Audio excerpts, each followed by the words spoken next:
as lawyers of the Honorable Kyagulanyi Ssentamu and his family. And as you have witnessed, we have been blocked from accessing him.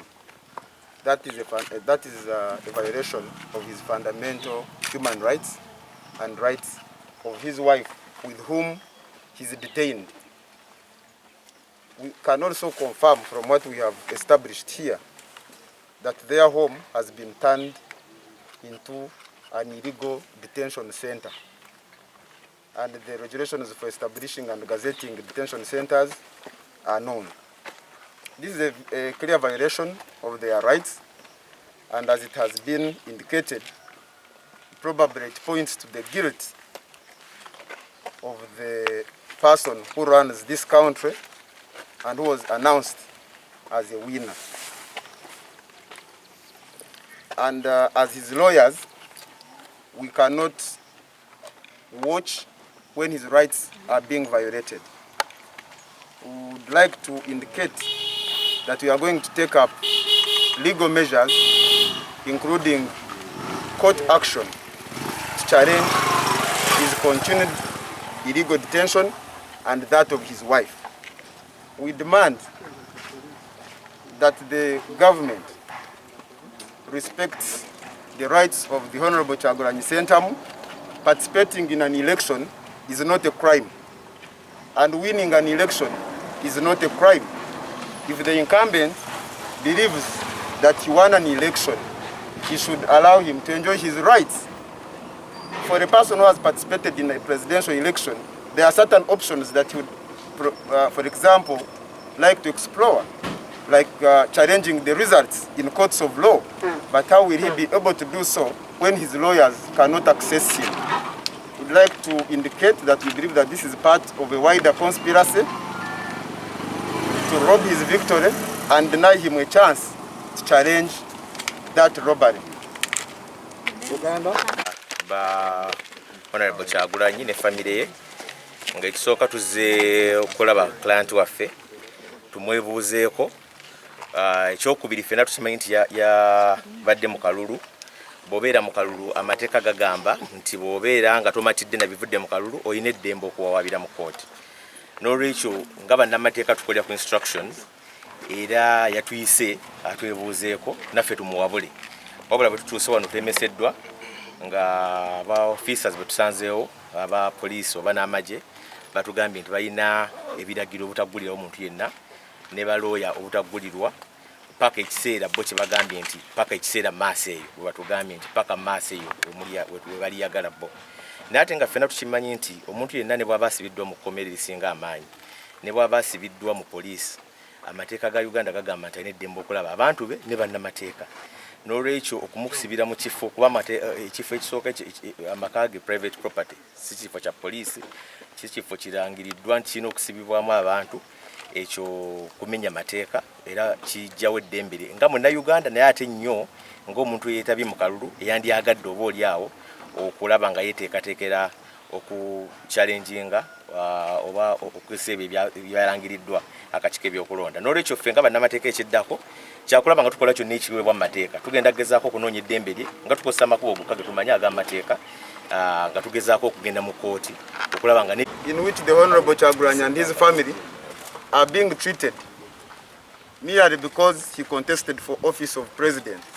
The manner in which his agents are being arrested and harassed, the manner in which the headquarters of his party have been sealed off, and everything that has transpired in this election period is a clear indication that in Uganda now the law has been suspended to the extent that even lawyers cannot be allowed to access their clients who are even in illegal detention. That's the clarification I wanted to add. Okay. Ebikolwa bya Mwami Wabula bino biraga nti alina ebyokukweka bingi.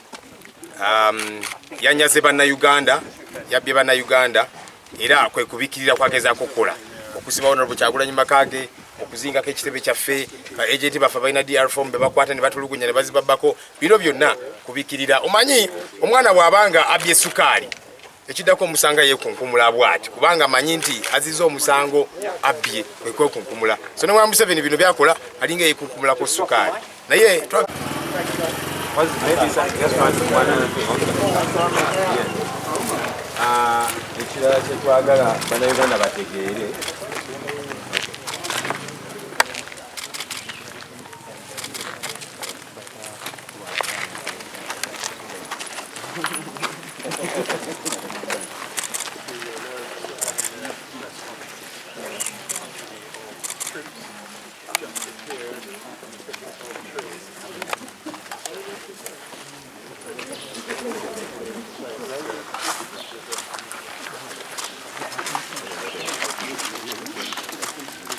bamanye nti okusinziira ku ssemateeka wa Uganda n'amateeka ddala Presidential Elections Act omuntu okulonda president kutandikira mu kumulonda okusooka paka mu kujulira oba okujulira mu bivudde mu kulonda. Kiba kitegeeza process eba tenaba kuggwawo. Akalulu ka Uganda kaggwa omuntu amaze kujulira kooti ejulirwamu Supreme Court nesalawo oba omuntu oyo alondeddwa mu butuufu oba nedda. Kati bwe tukoma wano mu kulonda wokka ne watabaawo mukisa gwa presidential candidate nga Kyagulanyi kujulira, kitegeeza okulonda kugenda kubanga kuli open.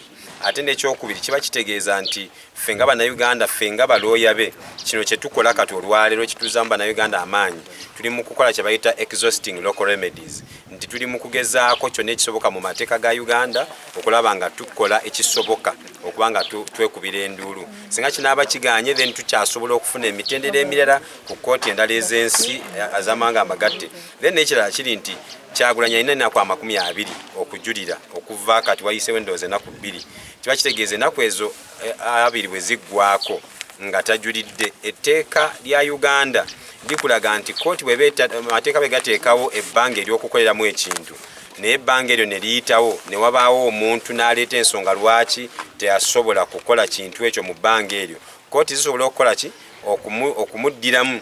Kati olw'okuba Retired Colonel Kizza Besigye omwaka ogwagwa 2016 teyakigeza, ffe tugenda kikola nti singa ennaku 2 ziggwako era tujja kusigala tugenda mu Supreme Court ng'okusookera ddala tubasaba nti ebbanga ery'okusoomolezaamu challenging the presidential election wadde lyayitako ono presidential candidate teyalina busobozi olw'ensonga nti yali teyalina balooya ng'ate tayinza kutuukibwako. So kati ebyo byonna twagala okubikola, naye nga ffe tulaga eggwanga nti tuli bakuumi ba ddembe, twagala bwenkanya, twagala amazima gakole gatya gaveeyo.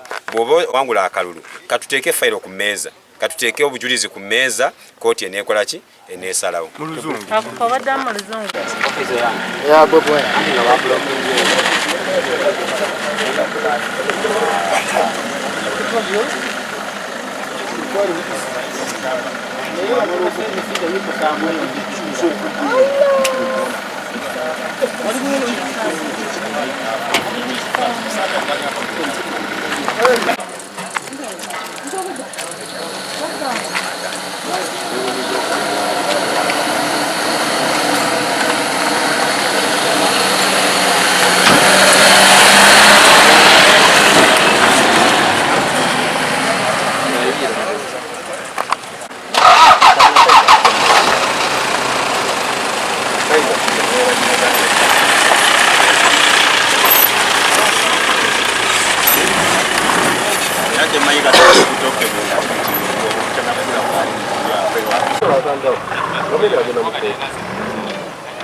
Manyeyo yaabwe.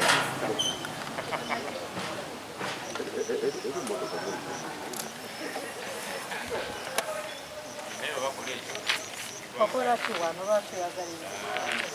Okola ki?